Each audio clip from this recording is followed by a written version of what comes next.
चलिए स्टूडेंट्स, अब हम बात करते हैं हमारे सब्जेक्ट मैथ्स में हमारे चैप्टर की, जिसका नाम है क्वाड्रेटिक इक्वेशंस। क्लियर है? मैंने इससे पहले वाला जो वीडियो था उसमें मैंने आपको फैक्टराइजेशन से, है ना, रूट्स निकालने के लिए बताया था। सीधी बात है, हमने दो क्वेश्चंस किए थे, दो एग्जांपल्स लिए थे, है ना, दो इक्वेशंस को हमने सॉल्व किया था, उनको फैक्टराइज किया था और उनके रूट्स निकाले थे। मैंने कल थोड़ा सा अजीब क्वेश्चन लिया था। कहने का मतलब क्या, अजीब होता नहीं है, बच्चों को लगता है। जब क्वेश्चन में फ्रैक्शन आ जाता है, जब क्वाड्रेटिक इक्वेशन में फ्रैक्शन आता है ना, तो बच्चे को घबराहट हो जाती है। वो सोचता है यार इसको कैसे सॉल्व करूं। इसीलिए मैंने कल एक अनोखा क्वेश्चन लिया जिसमें फ्रैक्शन था। ठीक है, तो फ्रैक्शन जब भी होता है घबराने की जरूरत नहीं। जैसा कि मैंने कल आपको बताया, आप क्या करो, एलसीएम लो। एलसीएम लोगे तो नीचे आपको कहने का मतलब डिनोमिनेटर मिलेगा, उसको फिर इक्वल के उधर भेज दो, जीरो के साथ मल्टीप्लाई होकर वो भी क्या हो जाएगा, जीरो। मतलब फ्रैक्शन वाला काम खत्म हो जाएगा। तो बच्चों को समझाना था कि भाई किस प्रकार से हम कर सकते हैं, घबराने की जरूरत नहीं है, फ्रैक्शन से डरने की जरूरत नहीं है। उसी प्रकार से आज एक और अनोखा क्वेश्चन लेकर आया हूं जिसमें रूट है ना। रूट को देखकर भी बच्चा डर जाता है ना। मैथ से वैसे ही डर लगता है, सब सीधी बात है ना। बच्चों को मैथ से वैसे ही डर लगता है, बहुत गजब की लगती है उनको। ऐसा लगता है जैसे सबसे भारी भरकम पहाड़ यही है। ठीक है, और उसमें भी जब ऐसे रूट, फ्रैक्शंस, ऐसी चीज दिख जाती है तो उसका दिमाग तो मतलब कहने का मतलब घूमने लग जाता है। ठीक है, तो इसीलिए एक और क्वेश्चन लेकर आ गया हो ताकि बच्चा क्लियर कर देगा कि भाई रूट भी होता है तो घबराने की जरूरत नहीं है, फ्रैक्शन होता है तब भी घबराने की जरूरत नहीं है। तो आइए बात करते हैं हम एक क्वाड्रेटिक इक्वेशन की, जिसको हम सॉल्व करने जा रहे हैं, जिसके हम रूट्स फाइंड आउट करने जा रहे हैं। ठीक है ना, जिसको हम फैक्टराइज करने जा रहे हैं, और इसमें क्या है, रूट्स हैं। ओके सर, आइएगा देखिए बात करते हैं, सुनिएगा। आंसर करते समय, है ना, एक व्यवस्थित लैंग्वेज लिखें, व्यवस्थित काम करें। ठीक है, ताकि टीचर को किसी प्रकार की दिक्कत ना हो, है ना। ध्यान देना, जो चेक करेगा आपकी कॉपी। ओके सर, सबसे पहले आप यहां लिखें द क्वाड्रेटिक इक्वेशन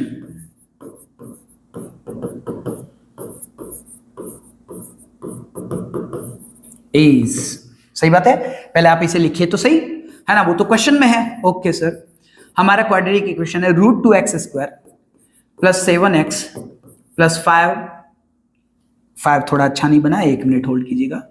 ओके,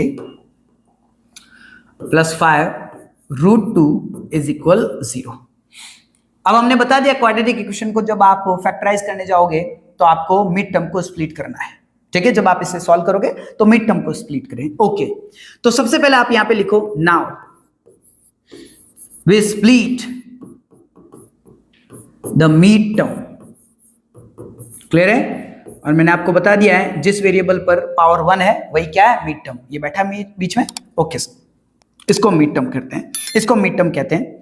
अब इसको आप स्प्लिट करोगे तो उसके लिए आपको क्या करना है, आपको जो आपका फर्स्ट टर्म है और जो थर्ड टर्म है उन दोनों को मल्टीप्लाई कर देना है। ठीक है सर, इसको और इसको, जहां पर x² बैठा है और जहां पर कांस्टेंट है, इन दोनों को आपको क्या करना, मल्टीप्लाई करना। इन दोनों को मल्टीप्लाई करिए। सर कैसे मल्टीप्लाई करूं? अरे क्या करना है, देखिए मैं बता देता हूं कैसे करना है। √2 है, इसको आप मल्टीप्लाई कर रहे हो √2x² से। क्लियर है? ये मल्टीप्लीकेशन करेंगे, अब देखिएगा। 5 पड़ा है ना, 5 को भी आप रहने दीजिए। √2 और √2 दिख रहा है आपको, √2 को √2 से जब मल्टीप्लाई करोगे तो आपको क्या मिल जाएगा, 2।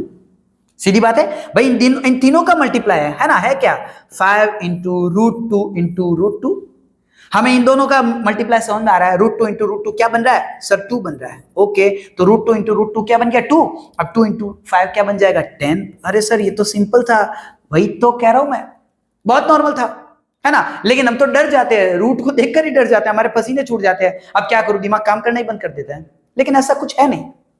ठीक है ना, तो कहने का मतलब हो गया जब आपने इनको मल्टीप्लाई कर दिया साहब तो मुझे क्या मिला, 10x²।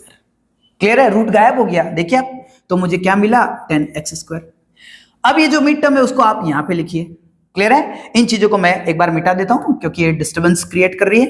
ठीक है सर, 1 मिनट होल्ड कीजिएगा। ये आपको पता पड़ गया किस प्रकार से हमने किया। अब देखिएगा, तो फर्स्ट टर्म और लास्ट टर्म का हमने मल्टीप्लिकेशन कर दिया, यहां पे लिख दिया, और जो मिड टर्म है उसको हमने यहां पे लिख दिया। अब यहां पर ऐसे 2 टुकड़े लीजिए, ऐसे 2, है ना, ठीक है ना, ऐसे 2 नंबर्स लीजिए कुल मिलाकर, ठीक है ना, या ऐसी 2 टर्म्स लीजिए जिनको मल्टीप्लाई करे तब तो आपको मिले 10x², और जिनको सम करे या सब्सट्रैक्ट करे तब आपको मिले 7x। क्लियर है? आपको मिड टर्म को तोड़ के ऐसी 2 टर्म्स लेनी है कि उन दोनों टर्म्स को मल्टीप्लाई करे तब तो आपको मिले 10x², और अगर उनको सम करे या सब्सट्रैक्ट करे तब आपको मिले 7x। सर 10 इंटू 1 कर लो, 10 इंटू 1 10 तो मिल जाएगा। 10 में अगर 1 जोड़ोगे तो कितना होगा सर 11। हमें कितना चाहिए 7, सर नहीं बैठा। सर 10 में से 1 निकाल देते, कितना मिलेगा सर 9। हमें कितना चाहिए 7, सर नहीं बैठा। ओके ठीक है। दूसरा और कोई है सर? दूसरा और तो सर 5 इंटू 2 है, कर लो सर। 5 इंटू 2 10 मिलता है, मिलता है। Okay sir. सर 5 में से 2 गया, 3 मिला। हमें कितना चाहिए 7। सर 5 में अगर 2 जोड़ दूं 7 मिलता है। सर हमें 7 ही तो चाहिए, बिल्कुल चाहिए। कुल मिलाकर हमने मिड टर्म को है ना 2 टर्म्स में बांट लिया, एक मुझे मिला 5 और एक मिला मुझे 2। क्लियर है? तो कुल मिलाकर 2x और 5x, ठीक है, ये हमारी 2 टर्म्स हो जाएगी, लेकिन अभी अधूरी है, अभी हमें इनके सिंबल सेट करने हैं। ठीक है सर, देखिएगा करना क्या है, हमें सर यहां पर भी प्लस चाहिए और यहां पर भी प्लस चाहिए, ठीक है ना। और अब आप इसी को लेकर देखिए, आपको क्या करना है, 2 और 5 को जोड़ना है। 2 और 5 जुड़ेंगे कब? जब ये दोनों या तो प्लस हो जाएंगे या फिर माइनस हो जाएंगे। अगर आप माइनस माइनस लोगे तो माइनस माइनस जुड़ तो जाएंगे, लेकिन सिंबल किसका हो जाएगा? माइनस का, तो दिक्कत हो जाएगी। आप प्लस प्लस लीजिए, जब आपने ये भी प्लस लिया ये भी प्लस लिया, दोनों जुड़ जाएंगे और सिंबल किसका आ जाएगा? प्लस का। ओके सर, यहां बैठा है, बिल्कुल बैठेगा, प्लस इंटू प्लस क्या आ जाएगा? प्लस। कुल मिलाकर ये भी प्लस का ये भी प्लस का, बात खत्म। समझ गए होंगे? चलिए, √2x², ये तो आ गया। मिड टर्म की जगह इन दोनों को लिखो, प्लस का 2x प्लस का 5x, पीछे कौन बचा? 5, सॉरी पीछे बचा हमारा प्लस में 5 एंड √2 इज इक्वल 0। कुछ नहीं करना है, आपको यहां में से दोनों में से कॉमन ले लेना है और यहां इन दोनों में से कॉमन ले लेना। ओके सर, कॉमन कैसे लूं? ले लो। देखो मैंने आपको क्या बताया था, आप अगर कॉमन लेने जाते हो तो आप पहले क्या करो? फैक्टर्स निकालो। अगर कॉमन लेना नहीं आता तो आप फैक्टर्स निकालो, ठीक है ना अपना, ठीक है ना।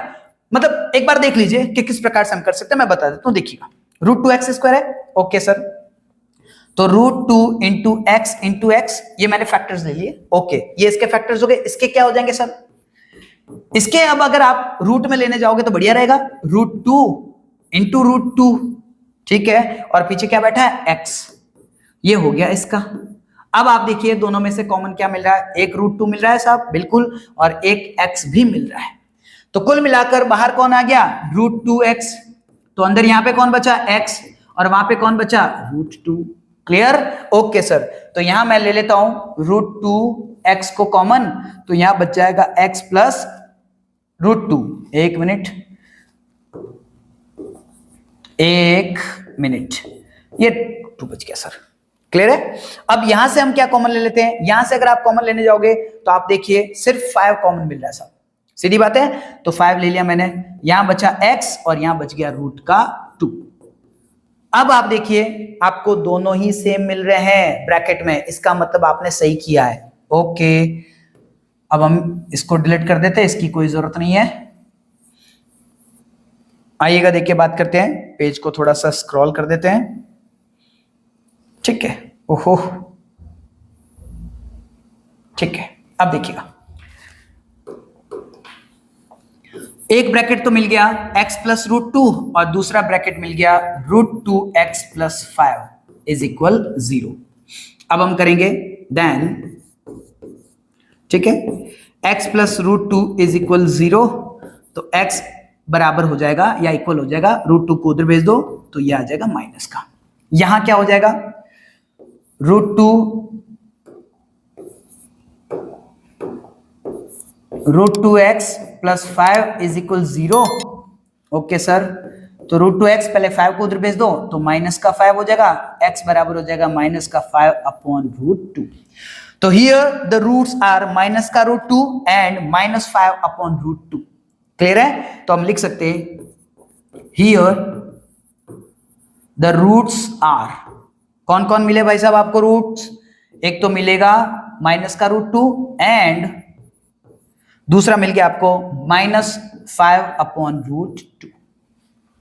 तो ये था आपका क्वेश्चन, है ना। इस प्रकार से हम फैक्टराइजेशन करते हैं और इस प्रकार से हम किसी भी क्वाड्रेटिक इक्वेशन को सॉल्व करते हैं और हम रूट्स निकाल सकते हैं, ठीक है। तो मेरे हिसाब से आपको एकदम अच्छे से क्लियर हो गया होगा, मैंने पूरा ढंग से समझाने की कोशिश की आपको, ठीक है। आप चाहे तो स्क्रीनशॉट ले सकते हैं, ये पहले वाला हो गया, ओके। अब उसके बाद में ये आगे हो गया। तो ये थे हमारे 2 रूट्स। तो मुझे लगता है कि मैंने आज आपको एक क्वेश्चन बहुत अच्छे से क्लियर करवा दिया होगा। चलिए अब हम बात करते हैं लाइक, शेयर और सब्सक्राइब की। अगर आपको ये क्वेश्चन अच्छे से समझ में आ गया, अगर आपको फैक्टराइजेशन करना आ गया है क्वाड्रेटिक इक्वेशन का, तो प्लीज मेरे वीडियो को लाइक करें। आपको लगता है कि ये किसी और के काम आ सकता है तो उन्हें इस वीडियो को शेयर करें, उन्हें मेरे यूट्यूब चैनल को रेकमेंड करें। अंत में आप मेरे यूट्यूब चैनल को सब्सक्राइब करें और दूसरों से भी कहें कि वे भी मेरे यूट्यूब चैनल को क्या करें, सब्सक्राइब करें। चलिए मिलते हैं इसके बाद में नेक्स्ट वीडियो में, तब तक के लिए आप सभी को धन्यवाद। Thank you very much.